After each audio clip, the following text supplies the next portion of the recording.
I want do a research আর পরিসংখ্যান যে পৃথিবীর কত শতাংশ লোক তাদের ড্রিম জব বা তারা যেই কাজ করতে চায় তাদের লাইফ নিয়ে ওইটা করতে পারে।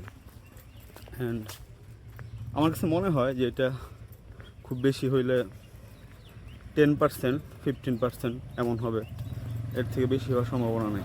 Y I want to do it I don't know, because মানুষের যদি জীবিকার তাগিদা না থাকতো, পেট না থাকতো, মানুষ কী করতো? What would they do with their life? তারা তাদের লাইফ নিয়ে কী করতো? What would I do with my life? টাকা পয়সা ইনকাম করা না লাগতো, যদি এই টেনশনটা করা না লাগতো, আমি কী খাবো, কী পরবো, হোয়াট উড আই ডু?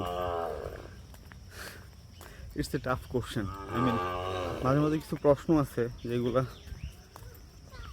নিজেকে করতে গেলে একটু, I mean it needs some self exploration.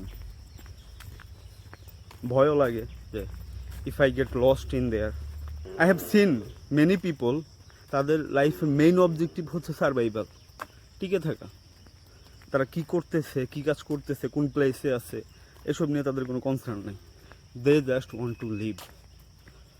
And আমার কাছে মনে হয় যে এটা কেমন জীবন, যে কোনো ড্রিম নাই, কোনো স্বপ্ন নাই, কোনো কিছু করার তাগিদ নাই, just I am just living. সকালে কাজে যাচ্ছি, টাকা নিয়ে আসতেছি, চাউল টাউল কিনে নিয়ে আসতেছি, খাচ্ছি, মারা যাচ্ছি।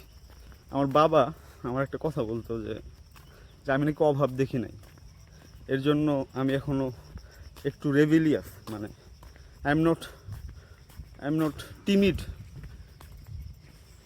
যে ভাতের অভাব যদি দেখতাম তাহলে হয়তো আমার বিহেভিয়ার, আমার চাওয়া পাওয়া, আমার চাহিদা অন্যরকম হইতে পারে। আমার কি মনে হয় জানো, সেটা হচ্ছে যে শুধু আমার বাবা না, ওই বয়সের যারা মানুষ আছে, আমার বাবা বা ওই জেনারেশনটা যারা আসছে, তারা শুধুমাত্র সারভাইভেল নিয়ে চিন্তা করে। মানে তাদের কাছে ড্রিমস বা হচ্ছে আমার স্বপ্নের কাজ, what kind of career I want, এইগুলো নিয়ে তাদের খুব বেশি মাথা ব্যথা নেই। তারা হচ্ছে ঠিক আছে, কাজ করতেছো, খাচ্ছ, বাচ্চা বানাইছো, বাচ্চারা বড় করছো, শেষ, তোমার লাইফ শেষ।